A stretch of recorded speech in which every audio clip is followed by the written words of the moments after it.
Hello everyone and welcome to Byjus Exam Prep IAS. Today in this session we are going to have a discussion on the newspaper of 27th of March 2024. So let's look at all the articles that we have today. The first part is about the articles that we are going to discuss in detail. First two articles, if you see, employment scenario in India grim, says ILO report. And even the second news article that we have right here, this is also related to the same exact report and some of the things that has been said from the side of the government. So these two we will try to see together. Then sensing threat from China, India joins the race to mine sea patch. So we'll discuss about this, about the Indian Ocean region and again its significance. The need to curb black carbon emissions. We'll discuss about black carbon, what exactly it is and what are the issues related to it. We'll discuss all that there. And can AI help in navigating mental health? Now, how exactly AI can be helpful in mental health issues and solving those issues, we'll discuss that. One article from the prelims perspective, inaccessibility and cost cripple effects to treat sickle cell disease. We'll discuss about what is sickle cell disease and the aspects of it. And then in revisited highlights, we are going to have a discussion on India and Philippines relations and something that we have been discussing in the past few days regarding also the tensions that we have seen between China and Philippines and not only between India and China. So let's look at all these articles. To start with, the first article that we have on page number 1, employment scenario in India grim, says ILO report. Now what exactly this article is saying is that the total share of unemployment youth in India with secondary or higher education nearly has doubled from almost 35% back in 2000 to almost 65% or more than 65% in 2022.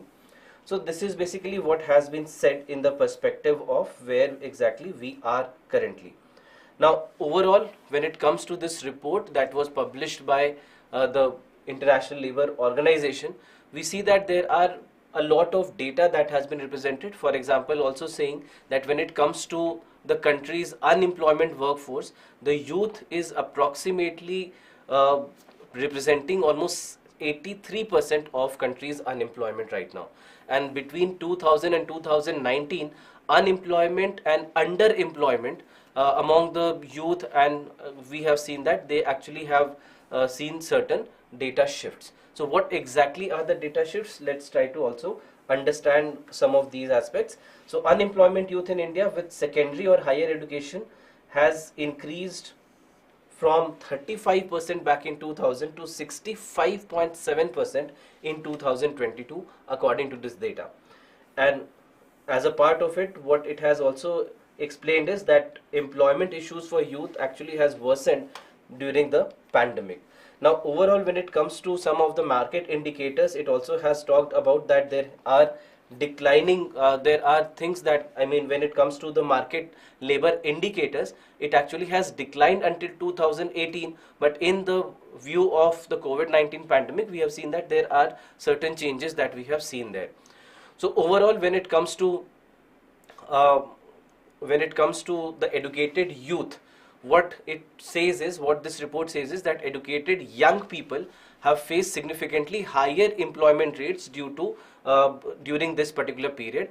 And some of the key labor indicators that we see, all these indicators actually have experienced a very long-term decline until 2018, but post 2019 we have seen that aligning with the economic distress periods that we have seen worldwide, there are certain improvements that we have seen in that data. Now this improvement is something which is also cautioned to be interpreted very carefully due to the quality of the jobs that are being created during the slowdown.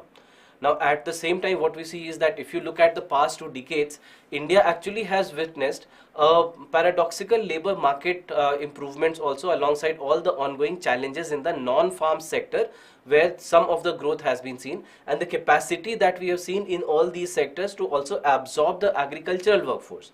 Now when it comes to the non-farm employment, it has actually grew faster than the employment in the farms or in the agricultural sector, where we see that agricultural labor primarily has actually moved to a lot of construction and service related sectors. So that is something that actually has been pointed out in this particular scenario, that non-farm employment growth actually has happened, but it has failed to adequately absorb the agricultural workers. So what we are saying is that agricultural workforce has declined, non-agricultural workforce has increased, that is basically in the construction and the service sectors. Alright, so largely it is in the construction and the service sectors. So construction and service sectors, they actually have absorbed a lot of farm employments.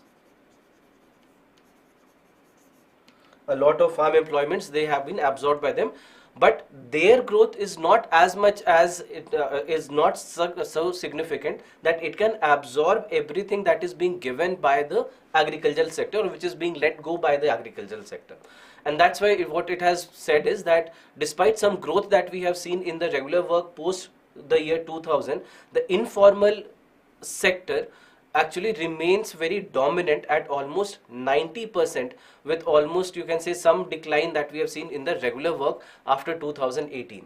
So that is where also the problem lies, that a lot of this work that is happening right now, it's not regular work, but rather something that people are employed in many of the employment opportunities which are not long-term employment opportunities. Now the report also has highlighted that there is a very widespread livelihood insecurities and very minimal social protection coverage as well, and especially when it comes to outside the agricultural sector. And that's why there is also an increase in the contractual work, with very few regular workers also there in the long-term contracts. So that's why there are all these issues that have been highlighted. And at the same time, when it comes to the large youth workforce, we have seen that there is a potential. So as we discussed that almost 90% of the workers in the informal sectors are employed, but we have seen that there is a decrease in the regular work post 2018. And overall, there are widespread livelihood insecurities that exist with very minimal social protection coverage. And this is when it comes to especially outside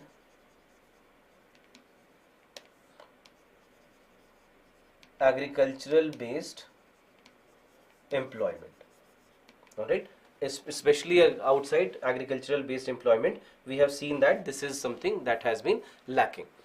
Now overall, when it comes to the large youth workforce, a very potential demographic dividend lacks very essential skills. For example, significant percentages are completely unable to perform basic digital tasks or apply very simple mathematical formula in the spreadsheets. So that's why some very basic things that are required maybe in services like, sectors like service sectors are areas which are not there, or these are skills which are completely absent from a lot of these people who are employed. So that's why we see that they lack essential digital and analytical skills altogether. And overall, the high unemployment levels that we have seen among the highly educated youth, it also reflects that there is a scarcity of quality jobs, and a lot of people also preferring to wait for better opportunities rather than accepting low paying or insecure positions altogether. So that is also something that we have seen altogether, that when it comes to this particular scenario, high unemployment among the highly educated is also because of lack of quality jobs, and a lot of people are willing to wait rather than going outside. Then what we see is that there is also very significant, very substantial gender gap also in the labor force participation, and that is something that is also increasing the social inequalities altogether. And this is where also we see that some of the cases where we see when we do the caste wise analysis as well, we see that the scheduled caste and the scheduled tribes, they still are behind in getting quality jobs despite all the affirmative action and targeted policies that we have seen from the side of the government. So that is also something that has been highlighted altogether in this particular report that was published. Now this report, when it was published, this report was actually published by our he was also present at the time of the publishing of the report, our chief economic advisor. Now, when it comes to him, there are certain questions that were raised to him as well, apart regarding all the data that we have seen in this kind of report. So then he had also responded, and he gave some aspects of what his purview is when it comes to this entire aspect of growth. Now, just a minute, sorry. Yeah. Now, what he also highlighted, he emphasized that it is a misconception to believe that government intervention can solve all the social and economic issues, including unemployment. Now, this was something that he said while releasing this particular document or this particular report. So what he said, he emphasized that it's a misconception to feel, to believe that government will be able to solve all these kind of issues, and even including the problems of unemployment. And when he was unveiling this particular report, the name of the report that was published by ILO is India Unemployment Report 2024. So he highlighted the complexity of trying to find solutions to unemployment, and compared to the diagnosis as well, that solving the problem itself is not very difficult. It is very, very difficult, but more difficult is to understand the problems, or where exactly the problems are arising from, because he said that there are a lot of complexities from where all these issues come from. So that's why he said that it is not very easy to look at and understand all these aspects, and that's why he questioned the extent of the government actions which are possible to even address employment, and aside from just increasing the own hiring from the government side. That he said that, okay, fine, government can start hiring more, but apart from that, what can the government do? So this was one point that was raised by him. And at the same time, what he also said is that he pointed out that the responsibility of the commercial sector is also very huge in creating these jobs, and the government efforts to promote job growth include skill development initiatives. For example, let's say the national education policy also aims to try and solve some of these issues. But at the same time, he said that measures related to so that's why he said that national education policy can be a major can be seen as a major development in this highlight. And then at the same time, he also talked about the measures such as like the corporate income tax breaks for salaries and subsidies for provident fund contributions. They were also these are some things that can also help. That these kind of subsidies for provident fund contributions, they actually have been seen as steps to balance the tax benefits between the employment generation and the capital accumulation. And he said that now we see that it is something that has started tilting towards more of employment generation. So that's what some of these policies are helping, according to what he said. Now, apart from that, he also talked about the complexity of addressing unemployment just through simple public discourse, which is, according to him, not possible, and expressed his concerns over the government welfare policies, which potentially can reduce the incentive to work as well. Now, this is something that he expressed, that when it comes to a lot of support that is provided by governments, not only Indian government but governments worldwide. So when he said that there are policies that are potentially reducing the incentive to work, and negatively it is impacting the labor market. That because, so what he basically means here is that, let's say there are support schemes where people, if they are unemployed, then there are some kind of support that the government is providing them. So now when the government provides this kind of a support to the people who are unemployed, then it creates a negative impact altogether, because then the incentive to work is negatively impacted in the labor market. This is what he said. That's why people might not want to work, according to him, that people might not want to work because they are getting what they should. They are getting the basics from the side of the government. So that's why their incentive to work and starting to earn is going to decrease. And that's why the demand for work in the labor market might decrease. Now these are the things that he said, these are the views that he expressed, but there are certain other views also that we should understand, the things that he did not say, and where we do feel that there is some kind of government intervention required. Because he said that fine, not all the problems can be solved by the government. Let's agree to it, that okay fine, not all the problems can be solved by the government, but there are different aspects of governance which needs to be brought into the picture. For example, the need for more proactive government interventions are required. So for example, many of the critics might argue that the government has a very critical role to play in creating conducive environment for a job creation beyond what is just a commercial sector and what commercial sector has been achieving on its own. And it could be, let's say, something like investment in infrastructure. This investment in infrastructure. So this is where the government can help. At the same time, maybe providing incentives for the industries to flourish in both urban and rural areas. So that's why incentive for industries,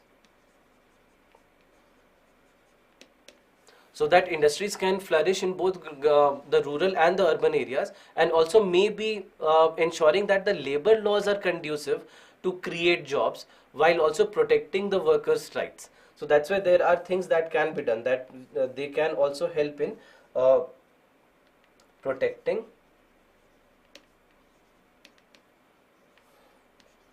labor laws, so that it can also in one way or the other help in creating the opportunities of employment.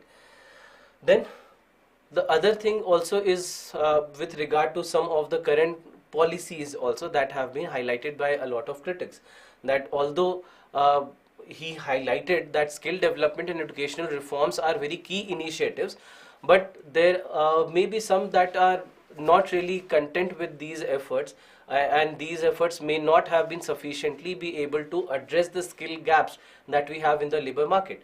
And that's where there are calls for more targeted and effective policies that directly match the skill being taught with the needs of the industries. And that's why, so that we can make education and vocational training more aligned with the job market altogether.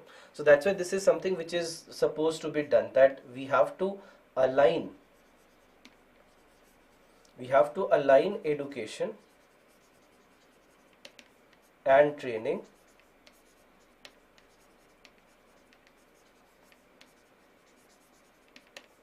with job market.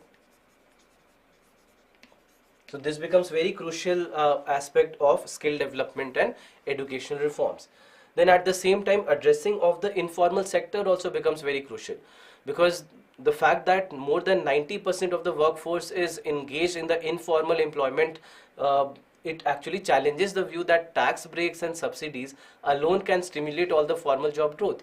And that's why many of the critics have argued that comprehensive strategies that also focus on the formalizing of the informal sector, or providing social security and improving the labor conditions for a vast segment of the population, is the need of the hour in India. So that's why all these are also things that needs to be focused on. So that's why first maybe formalizing of the informal sector,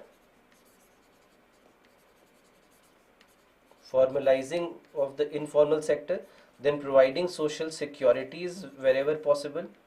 Social securities becomes very, very crucial to provide that, and also improving the labor conditions.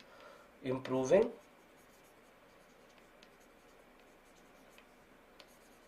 labor conditions. So that's why all these things become very, very important in addressing the unemployment sector. Then the role of social protection and welfare also has to be understood very well, because the concern that the welfare policies potentially reduce the incentive to work, it contrasts with the argument that a very robust social protection can actually create a more resilient workforce. And that's why social safety nets can actually enable the individuals to take risks and also invest in their skills. And maybe this is something that will improve the overall quality of the labor force as well. So that's why there is a counter view to this also, that it's not that the social protection if provided, it will hinder the growth of the job market, but rather what may happen is that these kind of things may enable the people to take more risk and maybe also invest in their skill. So that's why it may foster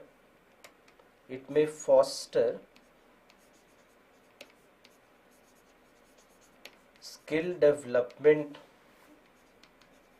investments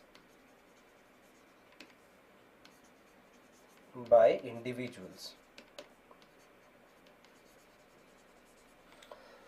Alright, so and then additionally, in times of the economic distress, for example the COVID-19 pandemic, the welfare policies actually have played a very crucial role in sustaining the individuals and the families.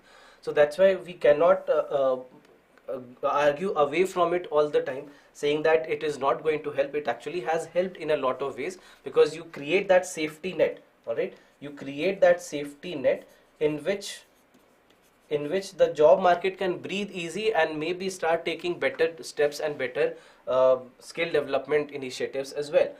Then addressing the gender gap and social inequalities is also very, very important, because gender gap in the labor market participation and the persistent social inequalities are some of the areas where the government interventions are required to be are very, very crucial actually. And then in this case, when we look at the issues, these issues actually require targeted policies to also ensure that there are equal opportunities, and that's why we need to address the systematic barriers and promote inclusivity in the workforce as well. So that's why this becomes very, very crucial, that we create equal opportunities so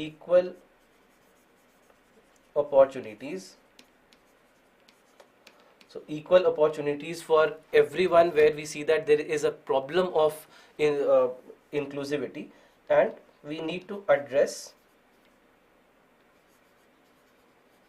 the systematic barriers.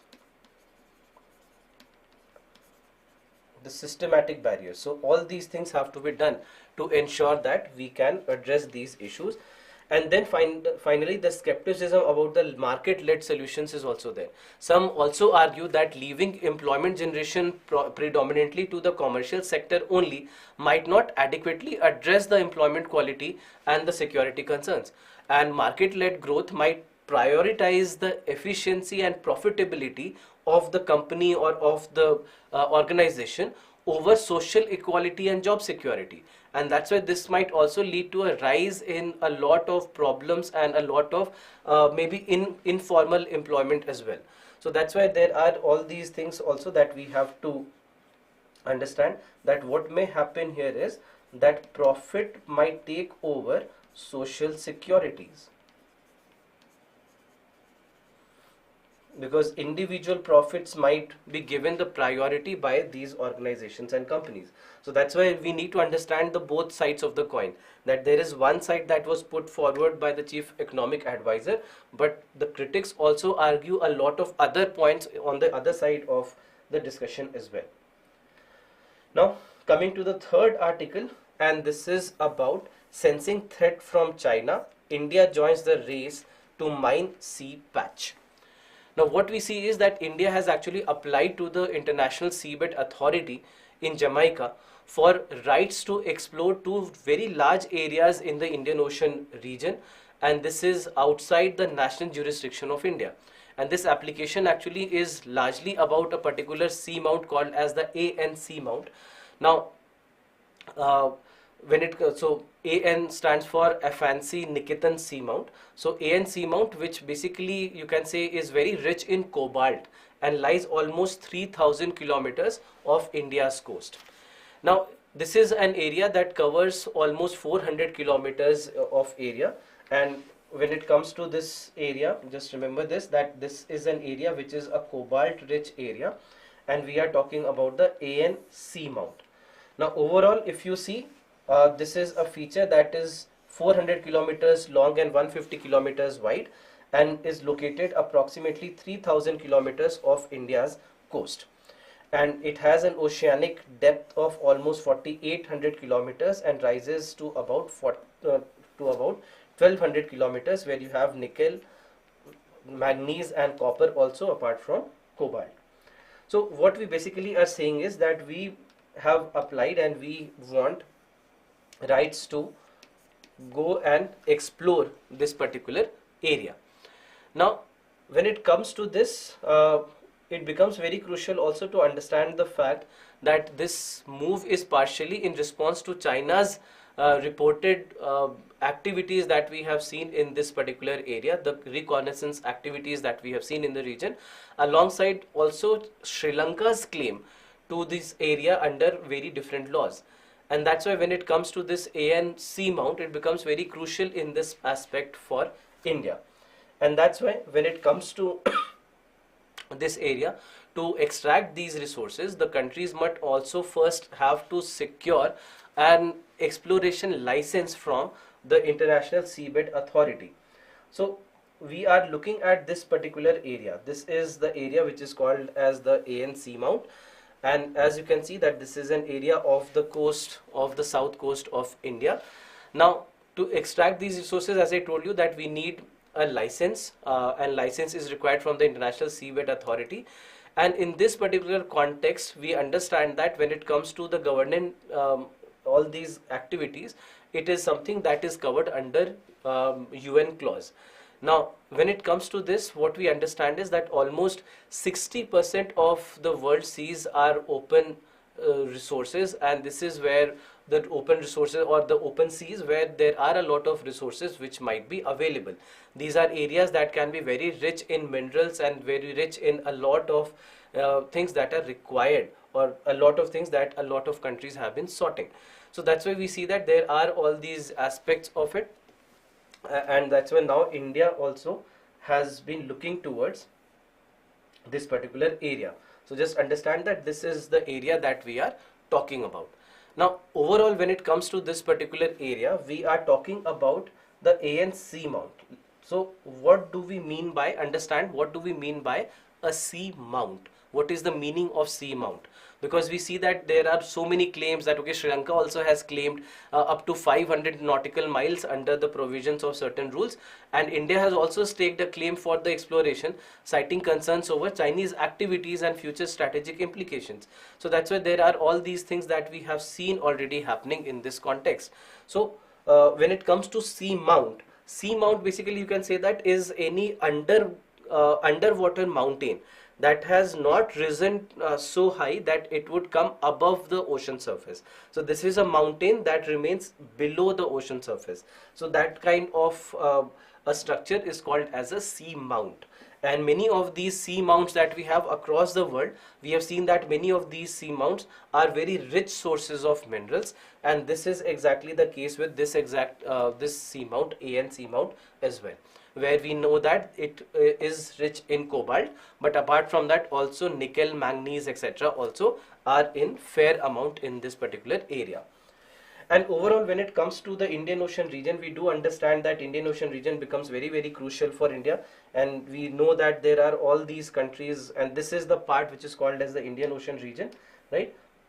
Now, when it comes to the Indian Ocean region, there are a lot of countries which are there, which have a shared border in this Indian Ocean region, and that's why many a times with regard to the significance of this Indian Ocean region, we need to understand certain things that become very crucial, that where exactly do we see the significance. So first, and again, something that we have been talking about. So for example, there is the geopolitical significance of this area, because we understand that this is an area which also has a control over a lot of major sea routes, and India's geographical location at the central juncture of the Indian Ocean allows it to oversee all the crucial movement that we see of the maritime trade routes between the Middle East, between Africa and East Asia, and also towards Europe and the Americas. So for example, if you see this, almost 80% of world's maritime oil trade passes near the Indian coast. So that's why this is a huge amount of we need to understand the geopolitical significance of so much of oil movement happening through this particular area. So that's why it has major sea routes, major sea trading routes. Then after that, the economic interests. Now, what we understand is that when it comes to India has a very vast exclusive economic zone altogether in the Indian Ocean region. and that's why the exploration and exploitation of many of the resources that we have here, even including the fish stock that we have, they become very vital for Indian economy as well. And that's why, and at the same time, for India's energy security, it is very, very crucial, because Indian Ocean is a very critical supply route for also India's energy imports, including oil and natural gas. So that's why, economic interest wise, first we have to understand from the perspective of minerals, then secondly from the perspective of fishery, and third from the perspective of oil and natural gas. Oil and natural gas. So these are important areas. So for instance, for example, a very significant portion of India's crude oil imports basically comes from the Persian Gulf, and this happens via the Indian Ocean region. Then at the same time, there are security concerns as well. Maintaining a very strong naval presence becomes very crucial to secure India's borders, the maritime borders, and that's why it also helps against piracy, against terrorism, against other maritime threats, etc. So that's why India's Navy mission, or India's Navy always has been having a very good presence in Gulf of Aden and other areas which are associated with the Indian Ocean region. And then after that, we see that it also has a lot of areas which are very strategically important. A lot of strategically important islands are also present in these areas, where we see that it becomes very significant from India's security perspective. And then from that another perspective, when we look at the diplomatic influence and the regional stability, we know that we have the Act East policy. And the Act East policy is something that tries to strengthen India's relation with the Southeast Asian countries, and that's why we try to enhance the trade and the investments and security cooperation. And from all that perspective also, Indian Ocean region plays a very, very important role. And then after that, you also have the IORA, that is the Indian Ocean Rim Association as well, and that's why that also plays a very significant role in understanding of and maintaining a balance in this particular area. So that's why diplomatically also becomes very crucial. And then finally, the environmental and the scientific research, where we see that for climate monitoring and ocean research also, this is a very, very important area. We see that India has been investing a lot in a lot of oceanographic research missions, and a lot of climate monitoring area things also India has been doing a lot there. And that's why, to understand the global shift in climate patterns and the impact of that on India and the Indian region as well, we see that it becomes a very, very crucial area altogether. So that's why we have to understand all these aspects of why this Indian Ocean region is so important. And so, for example, the Indian Ocean dipole becomes a very crucial example of the climate phenomena that is affecting the monsoon patterns, and this is something that very significantly needs India's study as well. So that's why we see that there are a lot of these areas that we need to understand from the perspective of the significance that we have of the Indian Ocean region. Then, coming to the next article, the need to curb black carbon emissions. Now, what exactly this article highlights is the problem related to black carbon. The problem related to black carbon and what we see as India's commitment. What we see is that India had pledged at COP26 that we are committed to achieving net zero emissions by 2070, and we committed to over 180 gigawatts of renewable energy capacity to be installed just by 2023, and aiming for up to 500 gigawatt by 2030, right? By 500 gigawatt of renewable energy installed capacity by 2030. And in this regard, the issue of black carbon has to be understood well.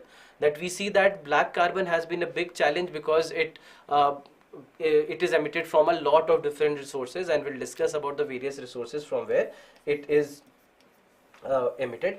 Now, in this context, this particular article also talks about the Pradhan Mantri Ujjwala Yojana, and how exactly this also has been a very, very crucial aspect, because this was a mission or a scheme that was launched back in May 2016 to provide free LPG connections to the poor households, and it was basically to reduce and try to reduce the biomass related cooking that happens especially in the rural areas. Now in this context what we see is that until 2022 end, more than 10 crore LPG connections have been already provided. By 2023 end, January 2024 data says that more than 10 crore LPG connections have been provided. Now overall this is where the challenge lies, that although we see that a lot of connections have been provided sorry, we see that there is a very high reliance on biomass which still persists in a lot of parts of the country. So overall what we see is that almost 25% of the beneficiaries back in 2022-23 according to data used almost 0 or 1 LPG refill only in the entire year, and that indicates that there is a reliance on biomass that is not shifting away, and the average consumption of LPG cylinders among the beneficiaries actually is lower than the non-beneficiaries, and this also highlights the fact that there is a partial shift back to the traditional fuel. So this is where it becomes very challenging, because now the government will also have to find what to do.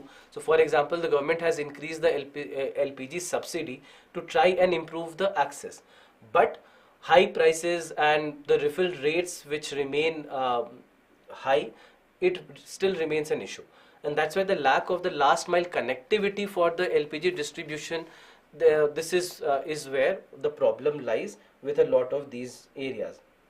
So that's why we'll have to see that how exactly these things can be addressed. So now in this context, the article also talks about coal bed methane. We'll discuss about what do we mean by coal bed methane. First, to understand what is black carbon. Now black carbon, which many times is also called as soot, these are particles which are formed from the incomplete combustion of biomass and fossil fuels. Now in this context, when it comes to this, we understand that this black carbon is a big menace because it becomes a very powerful climate force and very dangerous. It becomes a very dangerous air pollutant as well.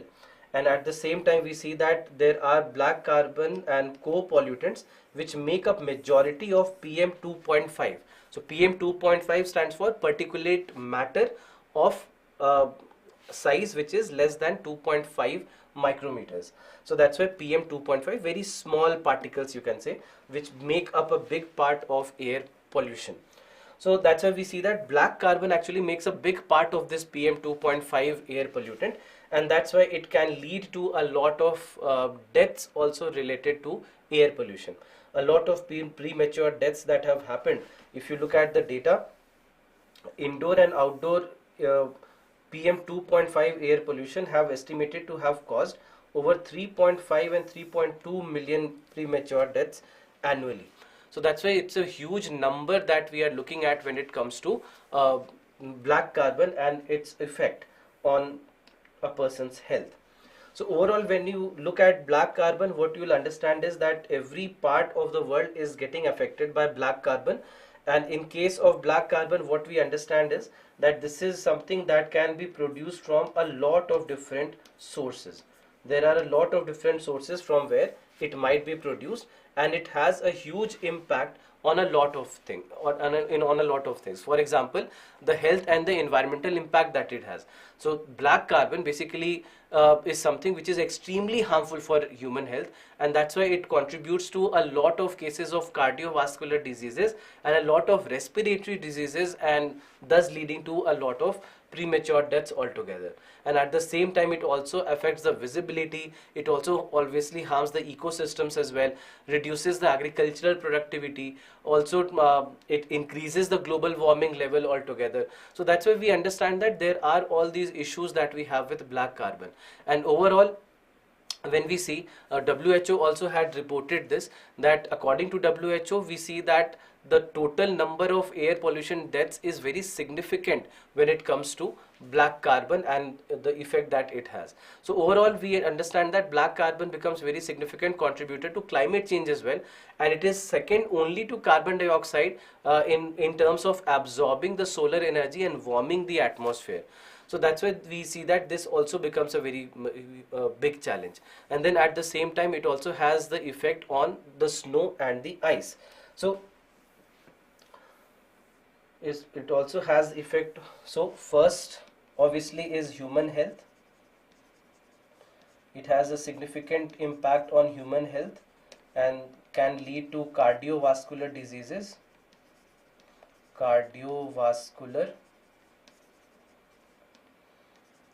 and respiratory diseases.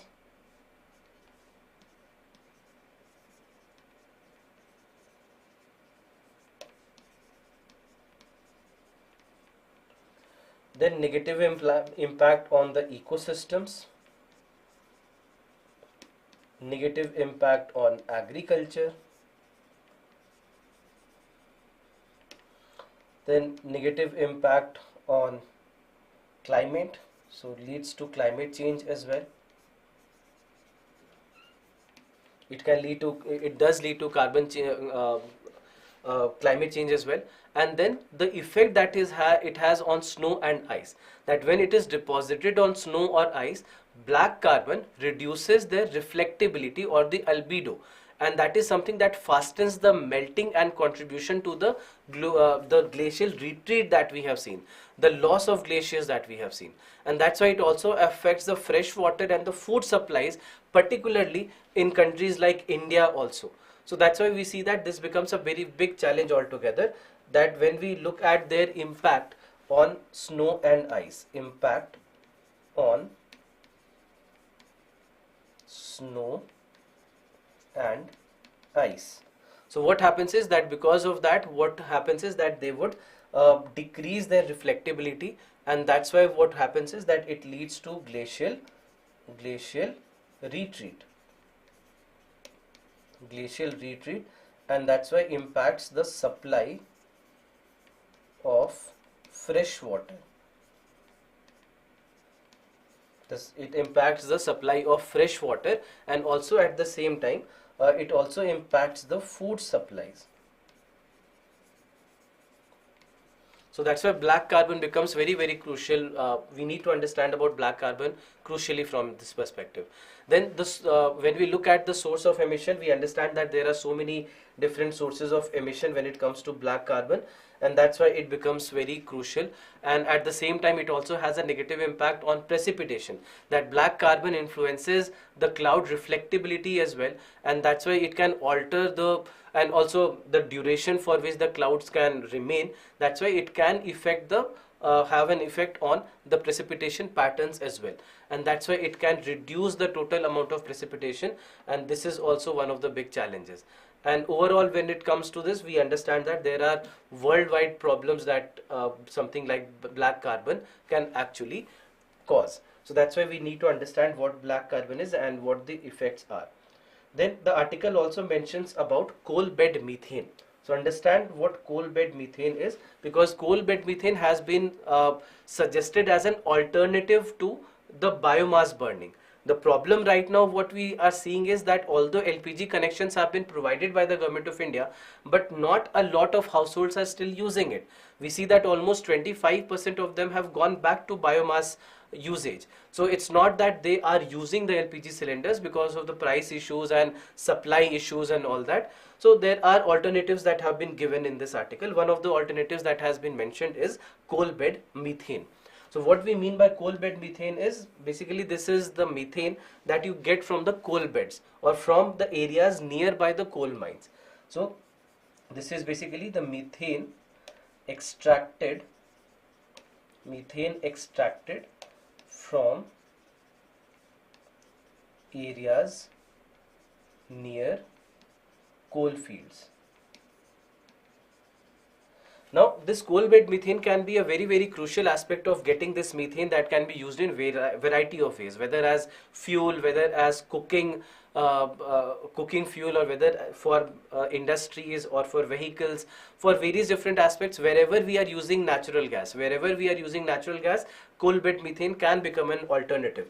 And in the past couple of years we have seen that Government of India has started talking about coal bed methane a lot, that now we are also investing, we are also budgeting coal bed methane as well, and that's why there are areas that have been identified. So for example, if you look at India, all the ones that have been marked in red, these are the coal fields in India, and the ones which are marked in yellow, these are the areas these are the areas where you have the presence of coal bed methane in India. So that's why many of these coal bed methane areas are being identified, so that we can start extracting coal bed methane from there, which can become a natural or an alternative for the natural gas resources. So that's why coal bed methane is crucial, and we see that there are interventions by the government to ensure that coal bed methane can be used as an alternative. Now coming to the next article, can AI help in navigating mental health? Now in this regard, when it comes to this article talks about natural language processing and how natural language processing can be used in helping in the mental health related issues. So when it comes to this article basically says that now there are therapies that are also accessible via text because of natural language processing, and that's why it is something that has allowed the computers to understand the human language similar to how the humans understand. And this evolution in mental health care offers very affordable therapy and better support for the clinicians as well. So there are various aspects that have been mentioned in this particular article, and that's why some of these points are very, very crucial. So when it comes to natural language processing, what we mean by natural language processing is when the computers can understand and comprehend your language, or maybe also reproduce the same kind of language that the humans speak. So when it is done, this is where something like a chatbot can work. Alright, so chatbot is a very simple example of how natural language processing works. Now in this particular regard, when it comes to this processing, what we understand is that this can actually help. This can actually help in mental health issues. So for example, it can provide text-based therapies and makes the therapy affordable and accessible, because one of the challenges with mental health therapies which are available is the high cost of therapy, and that's why we see that it is not affordable for many. And this is where even efforts by Government of India like the Telemanas effort or the Telemanas helpline that has been provided, so that something like Telemanas helpline that was launched back in 2022, it helps in addressing these issues, because now free of cost there are therapies that there are supports that are being provided by the government. It's a 24/7 line that has been opened by the government, so that they can help in this regard of helping in making the medical therapies or the mental health therapies affordable.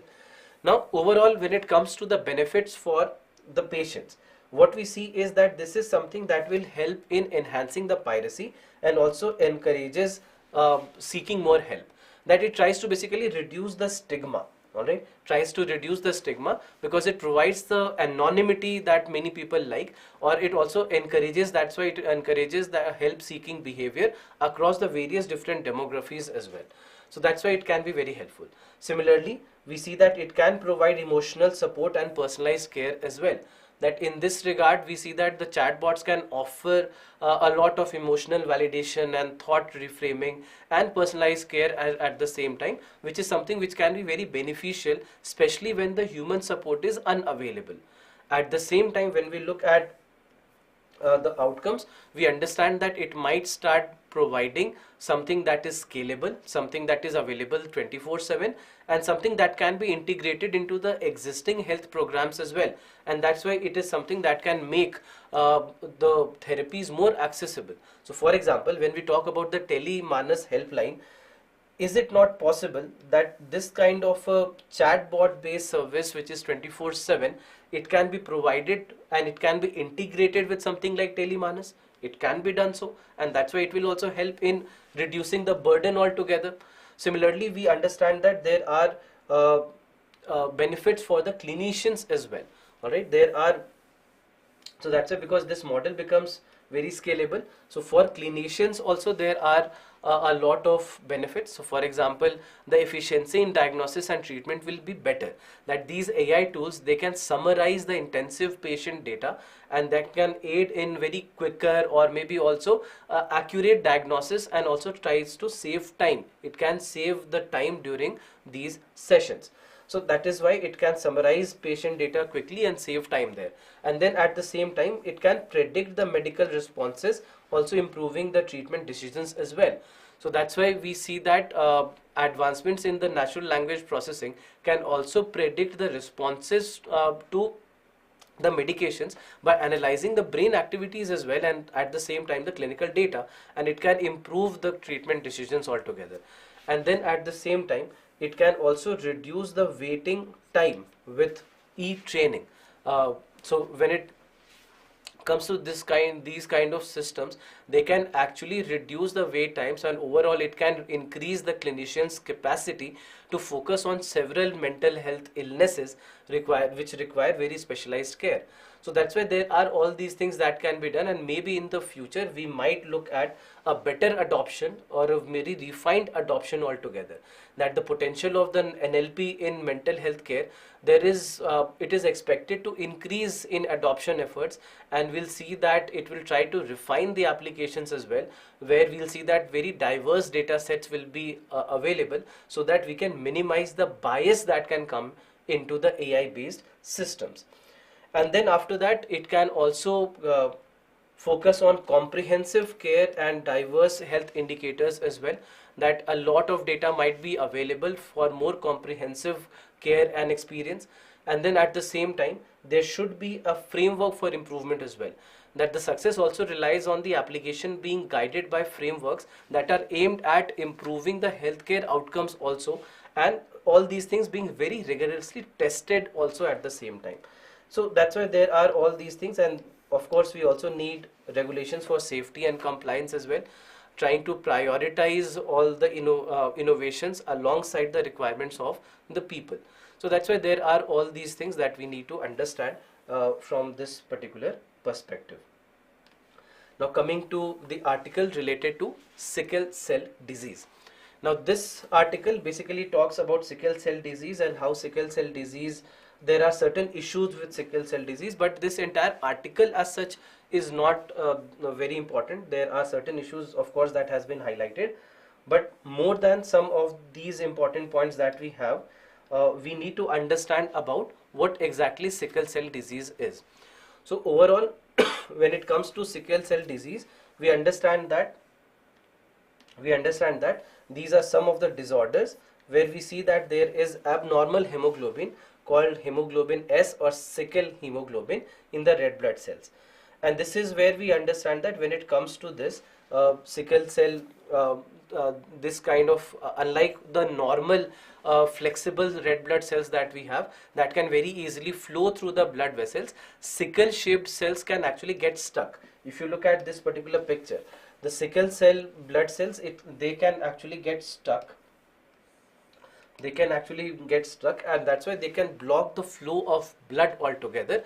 And that's why what happens then is that these sickle shaped cells that we have, they actually can become problematic, and that's why they can cause pain and also organ damage at the same time.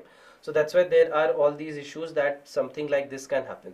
So when it comes to sickle cell disease, what we are basically saying is that instead of the normal shapes that the red blood cells have, which can very easily flow through the vessels in our body, in case of sickle cell we see that the shape is different, right? The shape here is different, and because of the difference in this shape, we see that the movement is not that easy. The movement of these blood cells through our body is not that easy, and that's why basically what can happen is that these sickle cells can start causing problems. Now this is where when we talk about sickle cells, what we need to also understand is that why something like this, something like a sickle cell, can also cause anemia, right? We talk about sickle cell anemia, correct? So why sickle cell anemia? Because the sickle cells, they actually can die prematurely, and that's why it can lead to anemia, where this is a condition where we see that not a lot of red blood cells are there in the body, and that's why it causes fatigue and weakness, etc. So that's why anemia becomes the first of the incidences of sickle cells. So why sickle cell anemia? Because we see that the sickle shaped red blood cells, they die prematurely. And that's why they lead to anemia in the body.